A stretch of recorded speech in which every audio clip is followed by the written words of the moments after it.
Bonjour, je m'appelle Marine, je suis journaliste indépendante, j'aime beaucoup voyager et découvrir de nouveaux horizons. Je profite de la 9e édition du Festival international de jazz de Port-au-Prince pour vous parler aussi d'Haïti. On dit que la musique adoucit les mœurs, alors peut-être que votre regard changera sur ce pays souvent victime d'idées fausses. Pour ces 2 premières soirées, le festival a pris naissance sur 2 scènes historiques. L'une au musée du parc historique de la canne à sucre et l'autre au prestigieux hôtel du Caribé, 2 lieux incontournables de Port-au-Prince. 6 groupes d'artistes de nationalités différentes ont révélé la beauté du jazz aux yeux d'un public éclectique. Cette 9e édition met le Mexique à l'honneur avec le groupe Trocker. Dans un mélange de jazz, rock, funk et hip-hop, cette bande de joyeux lurons a affirmé son identité contemporaine avec le piquant des sonorités mexicaines. Les Américains de Yellow Jackets ont joué de leurs multiples influences en passant d'un style musical à un autre le plus naturellement du monde. La chanteuse canadienne Ranili a fait fondre de plaisir les spectateurs. Sa voix chaude et sensuelle a amoureusement embrassé le public haïtien. Le trompettiste chilien Sébastien Jordan a offert un jazz contemporain avec une touche bien à lui. Celle que l'on compare à Lauryn Hill a déchaîné les passions. La chanteuse américaine Maya Azucena a captivé et entraîné la foule sur des compositions originales dédiées à Haïti. Enfin, Char Davoine, le guitariste américain d'origine haïtienne, a reposé les pieds sur la terre de ses ancêtres après 42 ans d'absence.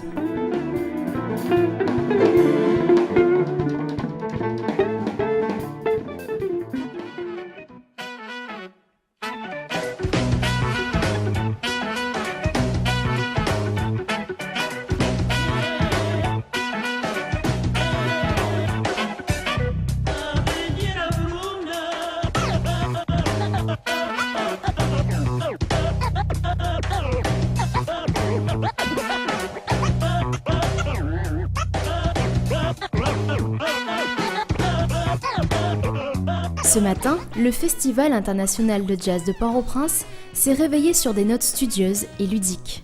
À chaque matinée, les artistes ayant répondu présents à l'appel dispensaient des ateliers musicaux ouverts à tous.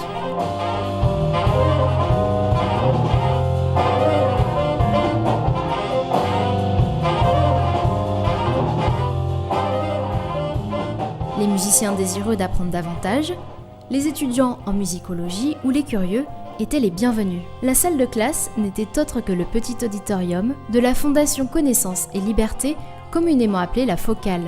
L'espace cosy privilégiait l'échange direct entre les artistes étrangers et les artistes locaux. L'ambiance y était détendue mais concentrée.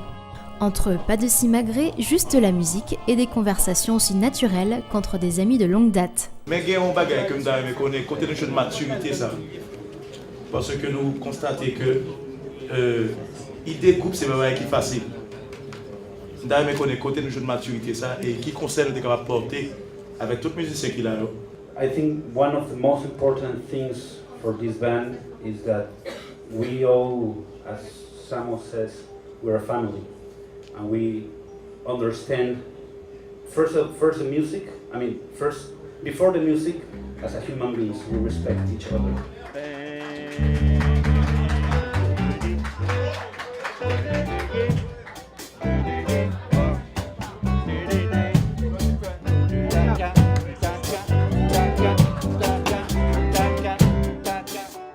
Après la théorie, venait la pratique.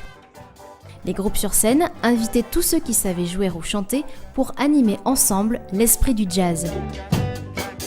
Voici une preuve que la musique est un langage universel.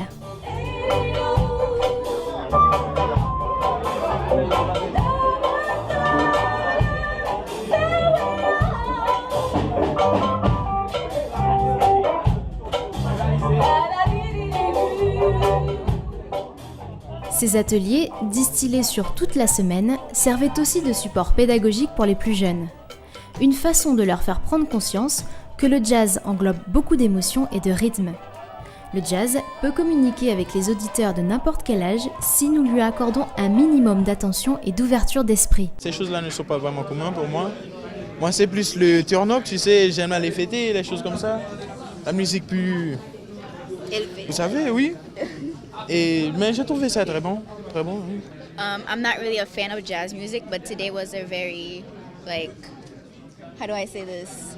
Powerful. It was really nice. To be honest, it was very inspirational to see how a group can come together and be a family. As they all said, everyone's a leader, so it really inspires me. Play among the stars. Let me see what spring is like on Jupiter and Mars. Je fais un cours d'appréciation de la musique pour mes élèves là. Alors j'ai voulu amener les élèves de secondaire, de high school pour venir voir au moins un événement du festival de jazz. Alors je vois qu'ils commencent à s'intéresser et j'espère qu'ils viendront et leurs parents viendront pour supporter le festival.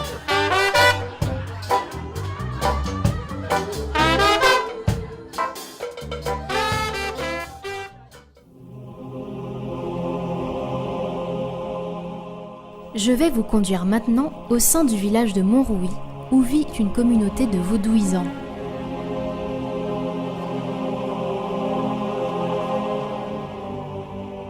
Pendant presque 45 minutes, nous croisons des rizières pour la consommation locale, des chevaux à l'ombre des cocotiers, des centaines d'arbres à pin ornés de marques rouges. Cela signifie que l'arbre appartient à l'un des villageois et que personne d'autre ne doit s'approprier ses fruits. J'avoue être déconcertée par cette balade. Le vent transporte une grande énergie qui arpente aussi ses allées. Cette atmosphère me semble beaucoup plus mystique que celle qui règne à Port-au-Prince. Et la visite nous réserve encore de belles et intrigantes surprises, comme celle-ci. La source sacrée, le centre névralgique du village. Plusieurs fois par an, lors des grandes cérémonies, tous les habitants se rejoignent ici. Les symboles peints sur les murs d'enceinte représentent le Loa, l'esprit résident dans la source. Les villageois vénèrent cette entité. Un peu plus loin, le chemin de terre battue nous mène à un autre point important pour la communauté, l'arbre, sacré lui aussi. À l'ombre de ses branches imposantes, on s'y retrouve pour discuter, pour jouer, ou bien on se sert de ses énormes racines comme d'un établi pour bricoler.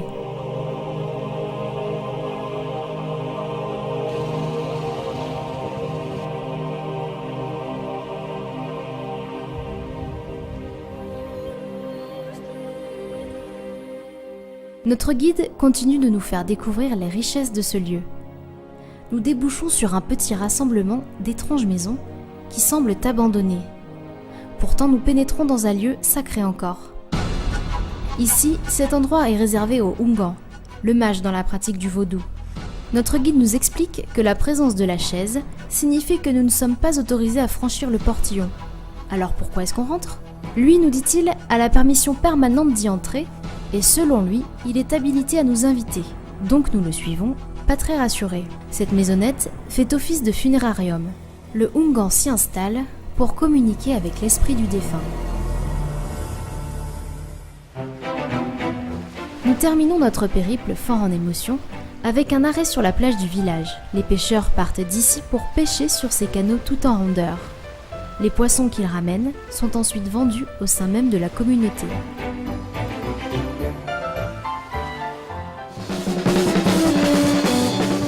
Hors de ce village, le vaudou plane aussi partout en Haïti, y compris chaque soir pendant le festival. En cette période de carnaval, entre deux concerts d'artistes, le rara imposait ses sons puissants et hallucinatoires. C'est une musique typiquement haïtienne, inspirée du vaudou, et née de la rencontre des premiers esclaves avec les populations indigènes.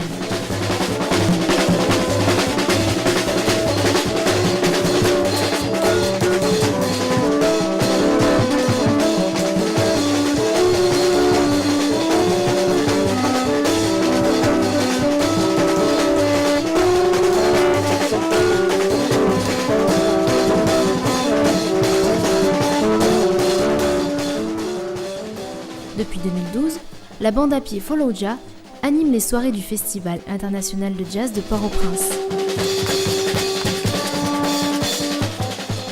Ces 17 musiciens évoluent à Pétionville à l'occasion du carnaval et autres fêtes traditionnelles. Encadrés par l'association Caracoli, ils s'aventurent également dans l'éducation par les arts, la scène ou les actions en direction du jeune public. D'ailleurs, il réserve une belle surprise au public dans les jours à venir.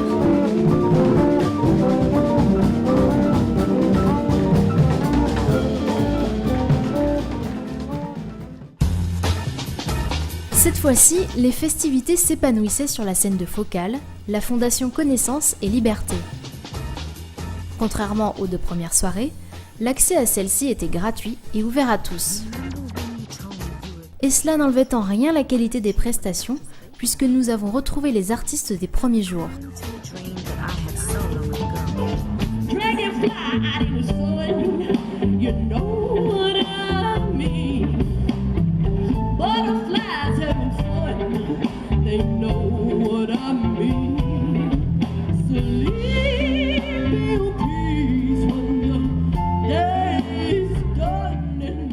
Le festival accueillait pour la première fois une jeune Canadienne au talent inouï pour son âge. Elle s'appelle Bella Cat, elle a 23 ans et elle magnétise littéralement le public avec sa voix particulière.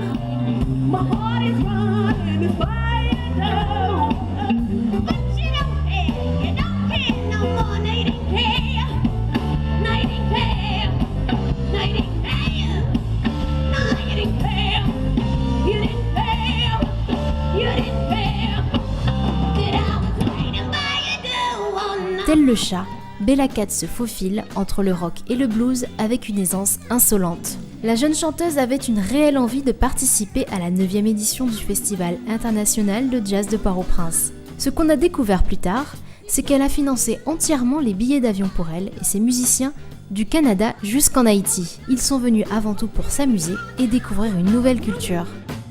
We came here for the same reason, to be able to play for all these beautiful people, to be able to give to them what we give to other people back home, and just enjoy all the culture. In Haiti, I feel amazing. Like I said, I'm just enjoying the weather and the people. They're so nice here. To come to Haiti, definitely do it. People here at the Pop Jazz Festival give you freedom. And they let you be who you are, and they encourage to be who you are. And just come and see everything that's here. Yeah, it's gorgeous here. Plus tard dans la soirée, le jazz quittait doucement la Focale pour renaître au Presse Café et au Yanvalou, 2 lieux typiques de Port-au-Prince. Dans ces bars enfumés, exigus mais conviviaux, chacun pouvait déguster la suite du programme devant un verre ou un savoureux griot de porc, un des plats nationaux. C'était l'occasion aussi pour de jeunes artistes haïtiens de se faire connaître d'un public venu de l'extérieur. C'était le cas d'Augustin Michelet, de son nom de scène, T-Sax. Ce jeune saxophoniste de jazz se fait de plus en plus apprécier.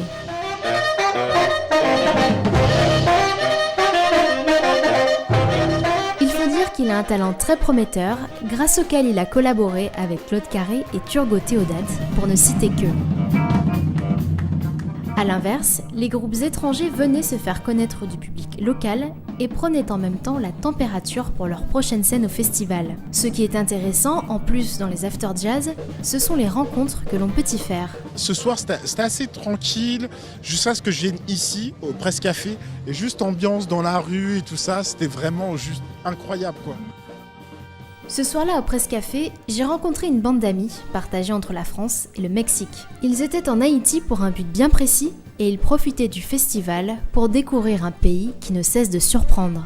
Alors je m'attendais à une énorme richesse culturelle, je m'attendais à des paysages paradisiaques, et pour l'instant, c'est ce que je trouve, mais d'une manière totalement différente de ce que j'ai pu voir dans d'autres pays. Je sens qu'il y a une très très forte identité ici en fait. On est un peu envoûtés tous les jours, on est surpris tous les jours.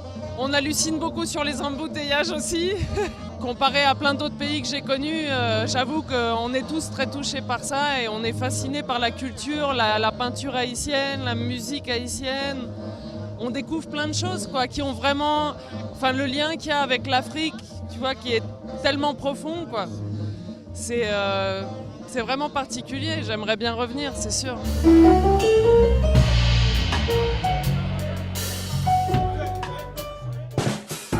La 9e édition du Festival international de jazz de Port-au-Prince égrène ses journées à des rythmes affolants.